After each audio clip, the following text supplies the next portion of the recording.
Terminology used in MS Excel. अब इस terminology में हमें बताते हैं कि क्या क्या चीजें इसमें यूज होती है। Workbook, worksheet, row, column, cell, active cell, cell address, ये सारे नाम यहाँ पे लिखे हुए हैं। अब मैं सारी टर्मिनोलॉजी आपको लैपटॉप में दिखाऊंगी कि क्या क्या हमारी टर्मिनोलॉजीज होती है। सबसे पहले है वर्कबुक। ये सारी की सारी हमारी वर्कबुक है। This part is a workbook. Book आपकी बुक है, बुक के अंदर अलग अलग पेजेस होते हैं। इसमें ये वर्कबुक है और इसके अंदर 3 शीट्स हैं। आप और शीट भी ऐड कर सकते हो, पर बाय डिफॉल्ट जब हम ये चलाते हैं हमारे पास एक वर्कबुक होती है और उसके अंदर 3 शीट्स होती है। So this is your workbook. And what is worksheet? ये हमारी शीट 1 है तो ये हमारी वर्कशीट 1 हो गई। अगर मैं शीट 2 पे क्लिक कर दूंगी तो मेरी वर्कशीट 2 हो गई। शीट 3 है तो वर्कशीट 3 है। So this is your worksheet. एक सिंगल हमारी वर्कशीट है और यहाँ पे देखो बुक 1 लिखा हुआ है। So this describes your workbook, जो हमारी कंप्लीट बुक में 3 शीट्स हैं। क्लियर हुआ बच्चा? नेक्स्ट वी सी रो। रो क्या है जो मैंने आपको ऑलरेडी एक्सप्लेन कर दिया। दिस इज अ रो। ये 2 रो है, 3 रो है, 5 रोज है। जो न्यूमेरियल्स हैं, हमारे न्यूमेरिक नंबर्स हैं जो हमारे ये हैं, सब यहाँ पे हमारी हॉरिजॉन्टल लाइंस है, इनको हम रोज बोलते हैं। और जो हमारी वर्टिकल लाइंस आ जाती है इनको हम कॉलम्स बोलते हैं। इसके बाद सेल है। सेल मैंने आपको बता दिया, intersection of row and column. This and this when they intersect with each other they become a cell।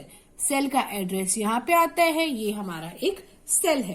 Active cell, इसके बाद जो आपकी टर्मिनोलॉजी है वो है एक्टिव सेल। एक्टिव सेल का मतलब जो है सेल हमारा हाईलाइटेड है, जिस सेल में हम काम कर रहे हैं, in which we are currently working, that cell is known as active cell. इसके बाद है सेल एड्रेस। सब समझ में आ जाएगा। सेल एड्रेस क्लियर है आपको? This completes your terminology topic. Next we see this. Next topic starts working in worksheet of MS Excel, कि किस तरह से हमने काम कर रहे हैं। हम एरो कीज के साथ कर सकते हैं। ये देखो इधर, अगर मैं इन एरो कीज को यूज करूंगी तो मैं अपने सेल्स को मूव कर रही हूं। I am roaming around the worksheet. Clear? अब यहाँ पे वही है selecting cells. If I want to select, अगर मुझे मल्टीपल सेल्स को सिलेक्ट करना है तो मैं किस तरह से सिलेक्ट करूंगी? मैं माउस की हेल्प से इसको सिलेक्ट कर सकती हूँ। मैं किसी भी तरह से कोई भी सेल्स के पर्टिकुलर पोर्शन को सिलेक्ट कर सकती हूँ और उसमें जो भी ऑपरेशन परफॉर्म करना है मैं उसको परफॉर्म कर लूंगी। अगर इसके बाद मुझे इसके अंदर कोई डाटा एंटर करना है तो I can even enter the data. मेरी मर्जी है, मैं जिस तरह से मर्जी को डाटा को एंटर कर सकती हूँ। नेक्स्ट वी सी, ये हमारा एरो कीज वाला था। सिलेक्ट कर लिया हमने सेल्स, उसके बाद हमने डाटा को भी एंटर कर लिया। Next we see deleting data. अब डाटा को डिलीट कैसे करना है? अब इसमें मेरे को डाटा डिलीट करना है तो जैसे आप नॉर्मल डिलीट करते हो बैकस्पेस से डाटा डिलीट हो जाएगा। हमारा पूरा का पूरा सेल का जो है एक्टिव सेल का डाटा वो है हमारा डिलीट हो जाएगा। अगर एडिट करना है तो यहाँ पे मैंने क्लिक किया, अब मेरे को इसको प्रॉपर फॉर्मेट में उसमें डबल क्लिक करूंगी और यहाँ पे मैं कुछ भी लिख दूंगी। कंप्यूटर, जो मैं लिख रही हूँ देखो मेरे फॉर्मूला बार में डिस्प्ले हो रहा है, उसका सेल का एड्रेस यहाँ पे नजर आ रहा है और जो मैं लिख रही हूँ मेरी फॉर्मूला बार पे डिस्प्ले हो रहा है। वॉट एवर आई राइट वो मेरा वहां पे प्रीव्यू में नजर आ रहा है मुझे। इसके बाद आ जाता है हमारा रैप टेक्स्ट।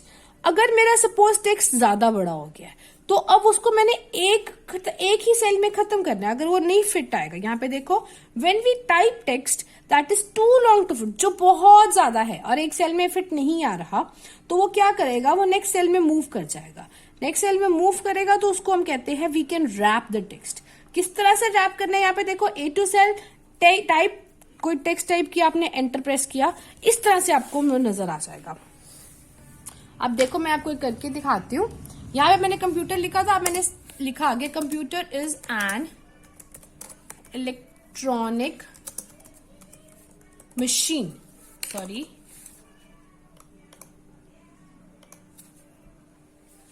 अब ये मैंने लिखा, इसको मैंने सिलेक्ट कर लिया सारे के सारे को। अब मैं होम टैब पे गई, यहाँ पे मेरे पास रैप टेक्स्ट की ऑप्शन है, यहाँ पे मैंने क्लिक किया, ये देखो मेरा एक ही सेल में रह गया। ये नहीं है कि बाकी सेल्स में हो, सेल की जो हाइट है वो इंक्रीज हो गई पर वो सारा कुछ एक ही सेल में आ गया। This is called wrapping of text. सारा का सारा जो आपने लिखा टेक्स्ट उसको एक ही टेक्स्ट के अंदर, एक ही सेल के अंदर रैप कर दिया उसने। This is called wrapping text. Now we see next. यहां से सारी आपको रैप टेक्स्ट की ऑप्शन जो मैंने आपको एक्सप्लेन किया वही यहाँ पे सारा डिस्प्ले किया हुआ है। Next we see delete a cell entry. Delete सेंट एंट्री, तो मैं डिलीट की प्रेस करूंगी तो जो मेरा कुछ भी हमने मेरे को डिलीट करना है तो वो डिलीट हो जाएगा। Filling a range of cells, अब इसका मतलब क्या है? इसका मतलब ये है कि बेसिकली मैंने कुछ भी डाटा को रिपीट करना है। Select type first cells, first cell में आप कुछ भी लिखोगे, उसको लिखने के बाद आप लेफ्ट, जो आपकी लेफ्ट माउस बटन है उससे क्लिक करके रखोगे तो वो है आपका नीचे तक एक्सपैंड हो जाएगा। जैसे रेंज लिखा तो रेंज रेंज रेंज लिखा आएगा, 1 लिखा तो 1 लिखा आएगा। इसको बोलते हैं filling the range of cells. इसका शॉर्टकट है from keyboard press shift and then down arrow key. Shift press करोगे और डाउन एरो प्रेस करोगे, शिफ्ट और डाउन एरो को इकट्ठा प्रेस करोगे, then you will get again the range. या आप दोनों कीज को प्रेस करके साथ में कंट्रोल डी करोगे तो भी हो जाएगा। मैं आपको करके दिखा रही हूं, मैंने यहाँ पे लिखा रेंज, सेम करके दिखा रही हूं। अब मैंने इसको एक्सपैंड करना है तो I will do it this way, see, ठीक है जी। सो ये है हमारी रेंज को फिल करना, हमने किस तरह से सेम डाटा को मल्टीपल सेल्स में लेके आना है। अगर मैं कुछ और लिख देती हूँ, 1 लिख देती हूँ तो भी आ जाएगा। इफ आई क्लिक हियर, यहाँ पे राइट पे जाके तो 1 आ जाएगा। बट अगर मेरे को नेक्स्ट जो आपका टॉपिक है इसमें सीरीज का, क्रिएटिंग अ सीरीज, अगर मुझे सीरीज बनानी है, सीरीज कैसे बनाऊंगी मैं? सीरीज का मतलब मंडे के बाद Tuesday, Tuesday Wednesday Thursday Friday, तो इस तरह से है। इसको मैं कैसे बनाऊंगी? यहाँ पे मैंने सपोज 1 2 की सीरीज बनानी है, 1 लिखा और 2 लिखा। अब मैंने 1 2 लिखा और इन दोनों को मैंने सिलेक्ट कर लिया। सिलेक्ट करके अब मैं इसको एक्सपैंड करूंगी तो मेरे पास सारी नंबर्स आ जाएंगे, 10 तक आ जाएंगे, 9 तक आ जाएंगे, जहां तक मैं एक्सपैंड करूंगी, ठीक है। इसी तरह से अगर मैं मंडे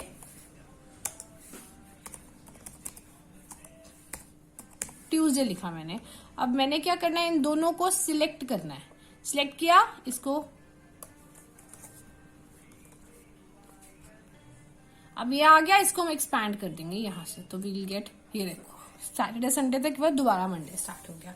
तो जितना आप एक्सपैंड करोगे इस तरह से हमारी जो है वो सीरीज क्रिएट हो जाएगी। Next we see saving a file. File को कैसे सेव करना है, हमने ऑलरेडी फाइल मेन्यू की सारी ऑप्शंस को देखा था। सिंपल हम फाइल मेन्यू के ऑप्शन में जाएंगे, सेव पे क्लिक करेंगे और अपना नाम डालेंगे जिस नाम से हमने उस फाइल को सेव करना है, and that file will be saved. और उसका शॉर्टकट क्या आ जाता है हमारे पास, Ctrl+S। और इसके बाद है क्लोजिंग एक्सेल। अब एक्सेल को बंद कैसे करना है, तो सिंपली फाइल मेन्यू पे जाके एक्सेल को क्लोज कर दोगे, या आप क्लोज बटन दबा सकते हो, रेड वाला जो आता है हमारे पास यहाँ पे मिनिमाइज मैक्सिमाइज वाली जगह पे, इस तरह से भी आप इसको बंद कर सकते हो। So that's it for the chapter. इसके बाद इस नेक्स्ट चैप्टर की आपको PDF प्रोवाइड हो जाएगी, इसकी बैक एक्सरसाइज सॉल्व करो and then we'll discuss this back exercise. Thank you so much.